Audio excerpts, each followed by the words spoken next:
Sadikan, good morning Bangkok. Welcome to Metro TV's English News Updates for Friday, December 19, 2014. You're here with me, Alyssa Sitiwong. We'll be taking a look at the news updates and at the end of the program, a little bit of the traffic report. Beginning off with today's news updates, the Permanent Secretary for Transport has disclosed that the Ministry of Transport is discussing a possible reduction of public transport fares after the government has reduced energy prices.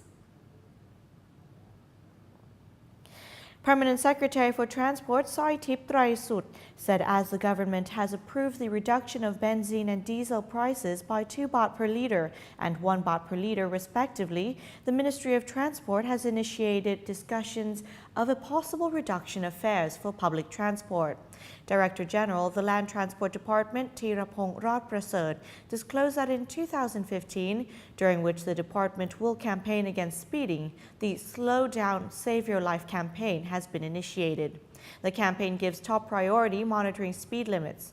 Numerous patrol units will be dispatched to monitor the speeds of buses and other commercial vehicles running in and out of the city. The measure has started since December 8th and will continue until January 5th, 2015.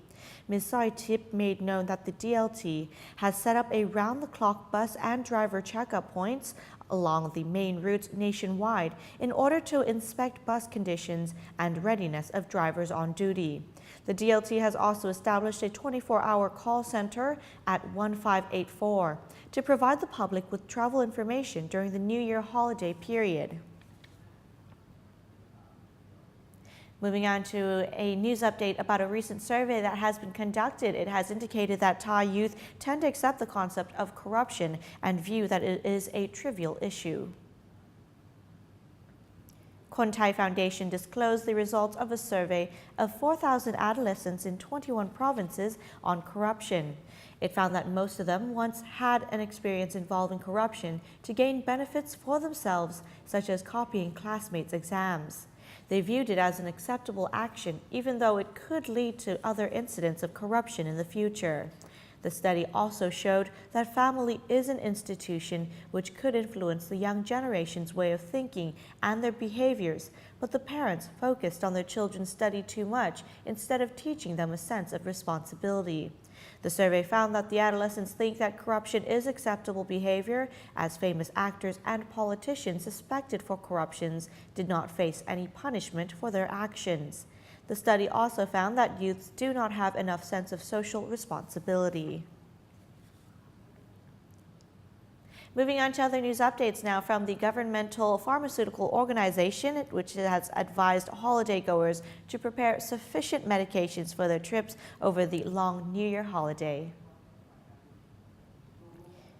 Wanisha Chai Samran, acting director of the Government Pharmaceutical Organization or GPO, has advised Thais looking to travel during the long holidays leading up to and during the New Year's holiday to take with them all necessary medications.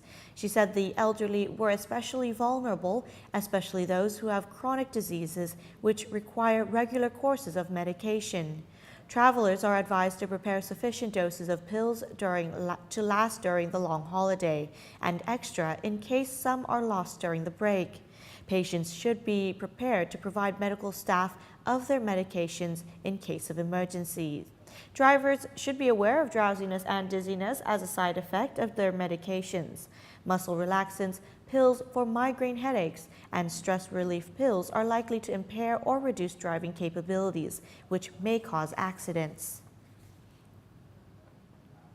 Continuing with news from the DLT or the Department of Land Transport, the Director General has warned people about a suspicious gang asking for benefits in exchange of land use. Director General of the Lands Department, Siripong Hantragoon, warned local people not to believe any person claiming to represent to be the state official asking for payment in exchange for the permission to use the state-owned land. The warning came after a report of a group of people asking for 10,000 baht each from local people for the use of state-owned land. Mr. Siripong clarified that the Lands Department has allowed poor people with no land to occupy to make use of state-owned land free of charge, according to the government's policy. He pointed out that the people in need will be able to utilize state property without the land ownerships transferred to the occupants. Mr. Siripong added that only provincial governors have the authority to issue a letter to grant permission for people to utilize and occupy the land. He stressed that people should alert the authorities if they found any person offering such dubious benefits, while any questions related to the program can be raised at the land office nationwide. Moving on, in other news updates now, in which the 17th Thailand-Myanmar bilateral meetings on narcotics law enforcement cooperation has been officially opened at the Imperial Mapping Hotel in Chiang Mai Province. Pampong Chawalit, the Secretary General of the Narcotics Control Board, or NCB, presided over the opening ceremony of the meeting, during which he said the situation of drug trafficking both in Thailand and the whole region has rapidly changed during the past year, with most of the methamphetamine pills, widely known as ice, smuggled into Thailand from their main source of production in the Golden Triangle. He emphasized that Myanmar's cooperation is essential for Thailand's success in the suppression of drug trafficking. He reiterated that such cooperation would also help the region achieve its goal of being drug-free ASEAN in 2015. He added that Thailand has also drawn up a project to assist Myanmar in increasing the efficiency in drug suppression and control by providing the neighboring country with equipment, vehicles, and financial support. The project is awaiting an approval from the cabinet. In the bilateral meeting on narcotics law enforcement cooperation, both sides discussed and exchanged information on target drug traffickers and the prevention and suppression of narcotics spread. They also reported the results of drug suppression campaigns, as well as activities to enhance mutual cooperation on law enforcement across the border. In other news updates now, in which the Central Juvenile and Family Court has joined hands with state units to provide necessary help to the young people prosecuted in the judicial process. Director General of the Judges of the Central Juvenile and Family Court, Supat Yuthanom, presided over an opening ceremony of a campaign to help the young people convicted for committing crimes.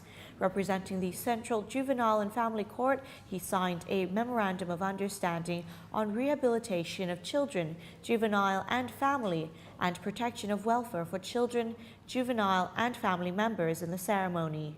The campaign was based on cooperation of the Central Juvenile and Family Court, the Vocation Education Commission, the Office of the Women's Affairs and Family Development, and Rights and Liberties Protection Department. The program aims to help relieve the victims in forms of compensation and necessary help, as well as to provide education opportunities to young people facing charges in the court, so as to pave a way for their better lives.